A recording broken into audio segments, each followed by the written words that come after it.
All right, guys, what's up? What's up? Just want to say thank you for watching this training. Most importantly, everything I'm going to show you right now is that it's going to take your business to the next level.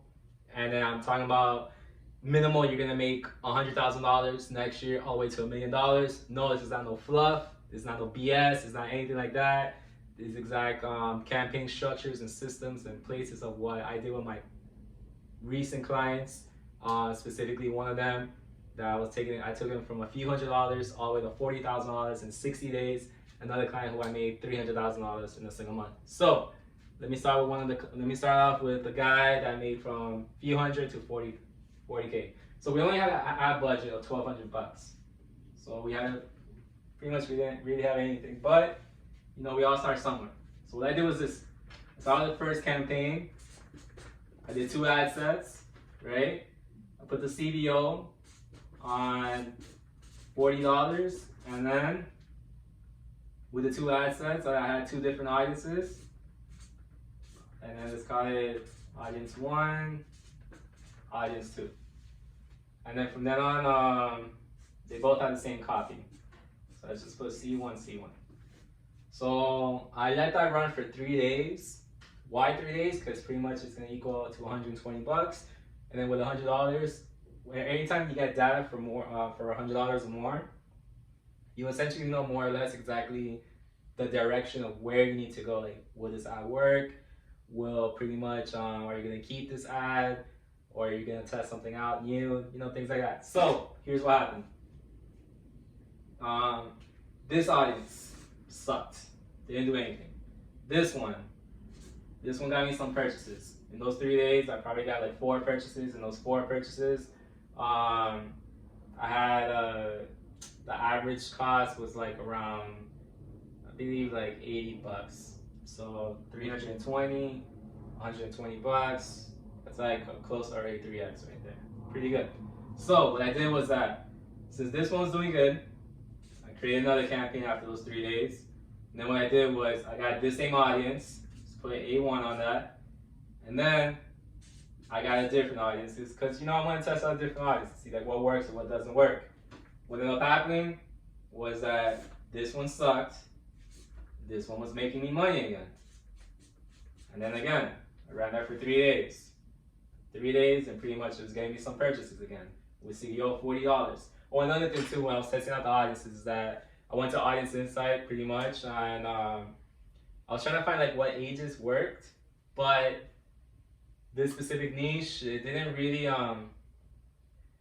find anything. Like, kind of did. It was too broad. It said from 18 to 65. So I left it at 18 to 65, and yeah, so I left it at 18 to 65, and then I left gender, and I left it as off for men and women. Oh, and the placement where it says like newsfeed, Instagram, Messenger, and all those things, whatever, I left that as auto. I didn't even touch that. And then country, I left that as USA. So anyways, so pretty much this was working, this audience working, the same audience worked. I was like, all right, cool. Now, here's what we're gonna do. I'm gonna do audience 3, campaign number 3. I'm gonna get that same ad. So let's put that ad there, right? I duped it. I just duplicated it. Now the only difference is I duplicate that twice. Ad set 1, ad set 2. I duplicate that twice. And then what I did was I changed the headline. So this one was a different headline from this one. So let's put that H1 and H2. So I wanted to see what the headlines, to see if it makes a difference or not, if it converts more. And guess what ended up happening? The headlines were working. They were working at $40 a day too. So I was thinking, okay, I was like, all right, we already got our audience. We got our headlines already. Things are moving, things are clicking. So at the same time, every time that we're getting purchases, my client would then put pretty much all the money back into the ad spend budget. So at this point, right now, we're probably week 2 and a half, something like that. So what I did then was that in the campaign 4. Okay, so in campaign 4, what I did was that I got this audience right here, right, with the headlines. And then I put $100 CBO. $100 CBO, and around this time I looked at the reports. Then the reports, I was looking at the gender and age, and I wanted to see exactly, who was buying the products. And who bought the products was pretty much, it was women between 45 to 65 plus who were buying the products. So what did I do? I got the interest that I used for this original audience right here. Same thing. This and that was the same thing. And then pretty much now I optimized the audience to now put women 45 to 65. So I did that, and then I only did 2 ad sets this time. So I did 2 ad sets for this one, A1H1, A1H1, and then A2H1. The only difference is that this time I did a different image. So let's just put image 1, image 2. I is for image. Okay, this time I wanted to do different images. And what happened was that this image sucked, and this one was winning. So now, when you think about it, is that I'm making money here, here, here. Now I'm making money here with $100 CBO. Since now only one ad set is only getting $100, you can imagine the purchases were like flying now. It's getting like, not flying, but I was getting a good amount. So what I did now, since I had money coming in here, here, and here, now I started testing out more audiences. So when I started testing out more audiences, what ended up happening was that I was able to test more at this point, because pretty much, let me write it down. So let's say this one, I tested out for two different audiences, right? 2 different ad sets and $40. And this one too. I did the same thing as that one. Let's just say this didn't make money, and this didn't make money. At the end of the day, it didn't really matter, because even though these 2 didn't make money, this, and that one was making money. So I was able to balance out. And then also what I did was, I got this ad set here with $100 CBO. And then what I did was that I duplicate that in a new campaign, and I duplicate that 5 times right there. So I duplicated that 5 times to a new campaign. Why did I do that 5 times? Well, pretty much, I always thought like 5 is always like a good number for a new campaign. And as well as for the CBO, I was also testing out on $100. Even though it's 5 different ad sets, I just want to see which one performs better. And what ended up happening was, okay, let's put $100 CBO. What ended up happening was that this one performed good, this one sucked, this one sucked, this one performed good, and that one sucked. So now I have 2 winners, plus this, plus all these right here. So now it's making more money. You get me? Then all I did, every time that I got a winner, well, like this one's a winner right here. What I did was I duplicated that one, for example. I duplicated that one 5 times into a new campaign. So let's put it like right there, 3, 4, and 5. I duplicate that 5 times. And then out of the 5 times, pretty much one will be a winner. So let's just say that one's out, that. So that cancels out, and then pretty much I'll put $100 CBO. So then that one will be a winner. And every time I have a winner, I will always duplicate that 5 times, and then within those 5 times I'll test. Now let's get to the creatives part, because the creatives is very important. Facebook is all about the user experience. So, when you go on Facebook, pretty much like you don't want to see the same ads every single time, because that's boring and that's annoying. It's very annoying actually. So how Facebook makes money by the longer that people stays on Facebook, the more money Facebook makes. If people don't go on Facebook, there's no money to be made. So what happened with MySpace, for example? Things like that. You get me? Makes sense. So if you want to have a good user experience, you're gonna start testing out different ads. What I mean by testing out, not just the headlines, no. Here's gonna be the top 3 right here, in this order, that makes money. Videos, carousels, and then images. So if you gotta rank it, this is 1, 2, 3. So pretty much videos is what converts best for user engagement experience, and as well as for purchases as well. So every time that this is the very beginning, you didn't really have any videos in place. So what I was doing is I was working primarily with images and with carousels. Now with the carousels, it's pretty simple. You get 3 different images, and then I like to do 3 different images with 3 different headlines as well. And the images, it could be from either the same product, or it could be 3 different it could be 3 different products too within the store. So it all depends on pretty much on like the goals of your client's business or your business, pretty much. And yeah, so that's exactly what I would do. And then what ended up happening was that at the end of the month, the first month, I was already at 5K. You get what I mean? Which is pretty cool. Pretty awesome, actually. All right, and then with the 5K, I already had like my processes and systems in place. I already had the audience optimized. So I would just continue on doing the same process.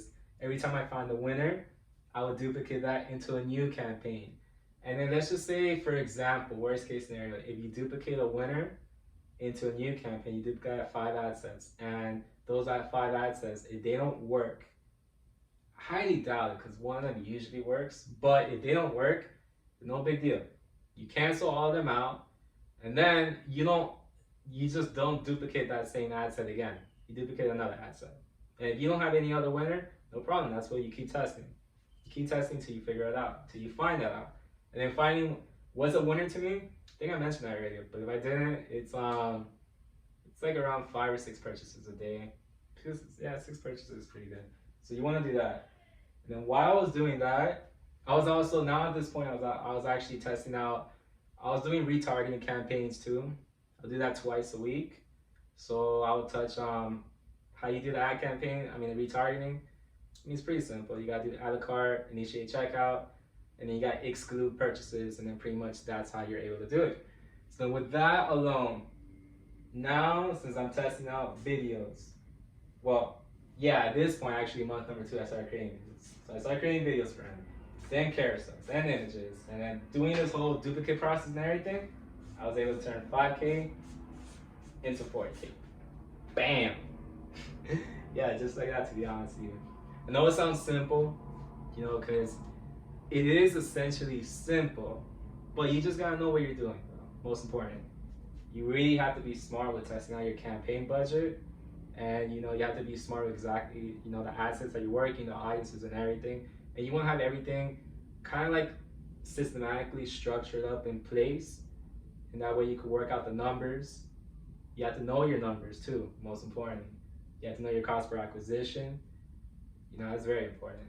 And yeah, like I was saying, so you have to know your numbers, and you just have to have this system set up where every time you find a winner, you test out the headlines, the pictures, the images. Oh, and another thing too, when it comes to when you're doing audience targeting and everything like that, keep it broad.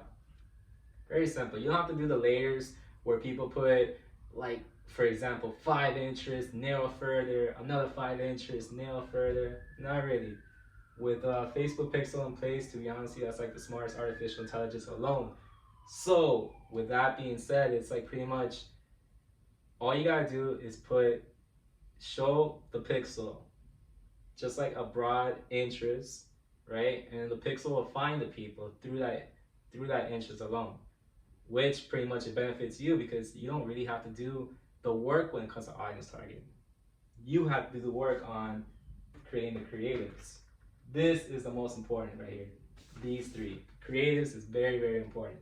Now, let's go to the 300K. If I can turn the page. Okay, so here's what we got to 300K. Here's how I did it.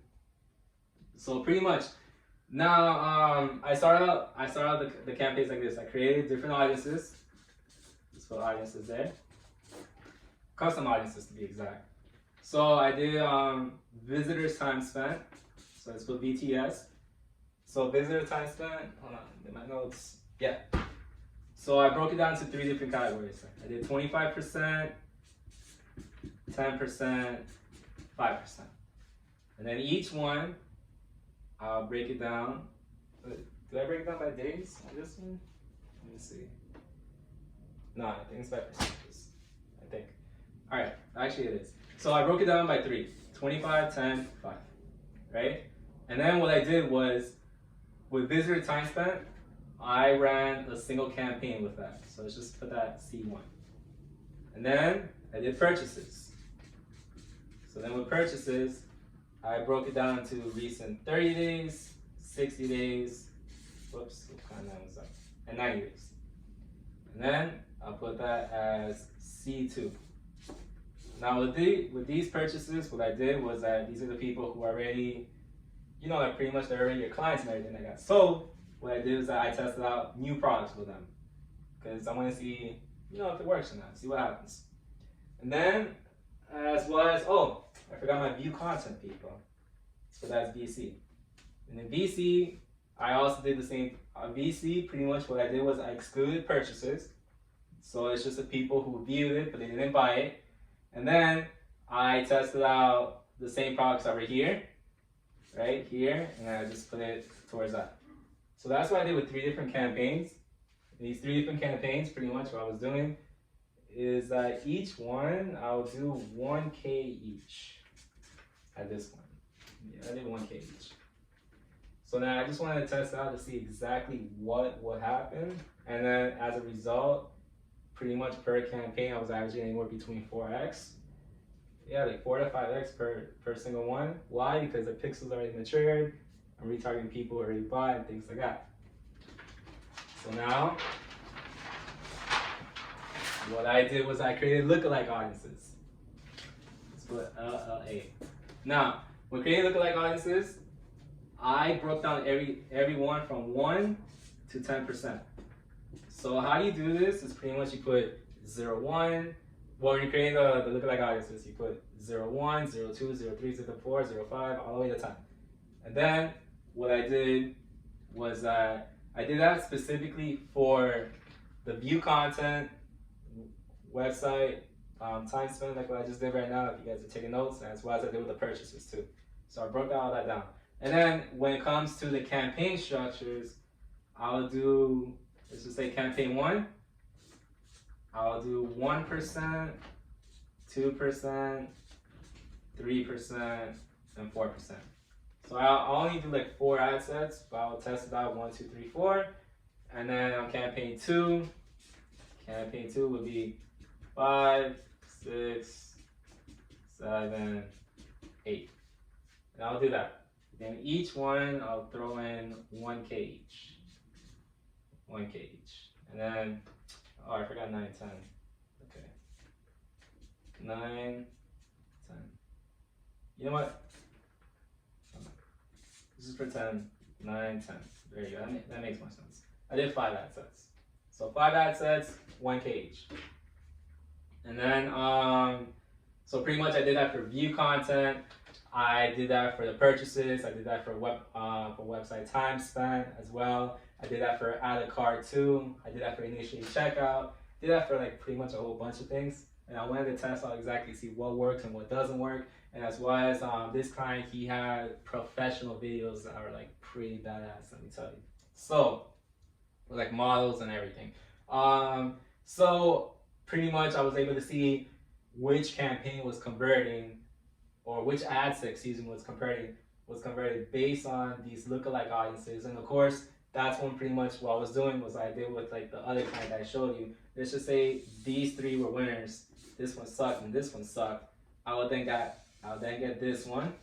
And then in campaign 1, I'll get the 1%, right? And I'll duplicate that. Since he had the budget, I'll duplicate that 10 times. So 1, 1, 1, 1. Let's just say 1 through 10. I did that 10 times, and then the budget, I'll put that at 5K right there. So I'll put that at 5K, and as well with the 2%, I'll put that at 5K, 3%, I'll put that at 5K right there. And then essentially I'll see which one works, which one doesn't work.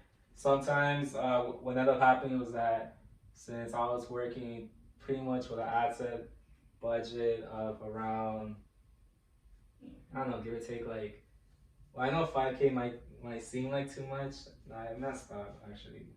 Well, at the end, I'm thinking about it. At the end of the month, I did do 5K, but there you go. That's realistic. I started with 2.5K. So with 2.5K, I was able to test it out per winner and see which one works. So whichever one works, say that one worked, that one, then pretty much I'll let it ride, and I didn't touch it or edit it or anything like that. And I did that for every single one, every single winner. Then every time I would test out with 1K, and then I would scale up with 2.5K. Or sometimes what would happen is the 2.5K will flop, and then I would test out with 1.5K. So this was like a matter of like pretty much I'm trying to find exactly like a good CBO budget per campaign. And then with the CBO budget, it will determine whether or not if I'll get like a better, not a better return, but it'll make a difference pretty much on the purchases that I'll get. Even if you're at this level or you're at the beginning level, the CBO budget really does make a difference. So you have to play around with the numbers. So I was playing around a lot of numbers with 2.5K and 1.5K per campaign. And then what ended up happening was that pretty much I was able to just kind of like find my winners. I was able to find which headline works, which copy works. And then whatever copy works, pretty much I'll let it ride. And of course, I'll do the duplicate method too. And you know, most importantly, what ended up happening was by doing this alone, by having these structures and systems in place, I was able to take a brand from 80K to 300K in a single month. And yeah, that was pretty awesome. And you know, hopefully by the end of this year, you know, we're gonna take our 300 into the 1 mil, which is huge, huge, huge, huge. Definitely excited about that. And yeah, to be honest with you, most importantly, what I want you to get out is this: is that, you know, I understand it might be hard at first to find your winners. You know, I have tons of experience on this, so I'm able to find things a lot quicker. But when you do find your winners, just remember, when you're working with the interests, test it out very broad. You want to test out different broad, and then as well as you want to test out different copies. You want to test out different headlines too. Most importantly, you want to do the video, the carousel, the image. Those are the rankings. And yeah, I mean, pretty much that is essentially it. You know, most important is that you want to know your numbers. You want to know exactly what your cost per acquisition. So for example, if I'm running like $100 CBO, I'm running $100 CBO on 2 different ad sets, and I'm seeing that pretty much it usually, like the average cost from per acquisition is like 25 bucks. And I see it costs me $50. You know, I'm not gonna keep it. You know, I'm not gonna keep that ad set running. Why? Because I don't care if it made me, like, I don't care. The thing is this, it cost me 25 on the regular for me to get that purchase. But if it costs me 50 bucks, that's way too much money. I'm losing money. So it doesn't make sense. So if I see numbers like that, I immediately cancel them out. So you have to know your numbers, and you have to be very strict by it too. You cannot be emotional with your business. You can't be emotional with your numbers or anything like that. I'm very analytical. I do everything by the data. So if I see something I don't like, if I see a number that I don't like, I immediately cancel that out. I do not wait for the next day. I do not wait for pretty much if it will get better, maybe it will get better. No. If it's something I don't like, immediately out. And then from then on, that's how pretty much, you know, I'm able to be very successful with you know, with all my clients, especially with my old e-commerce store when I first originally started out with POD. Yeah, you guys didn't know, now you know. And yeah, that's pretty much it. You know, so I hope you guys really, you know, really learn, really have a lot of value, really attained a lot of value with everything that I'm showing you. And most importantly, like I said, these structures alone, they might seem simple, and at the same time, this is what's going to take you to make anywhere from $100,000 into $1 million in the next year. And I hope you guys enjoy it. Take it easy.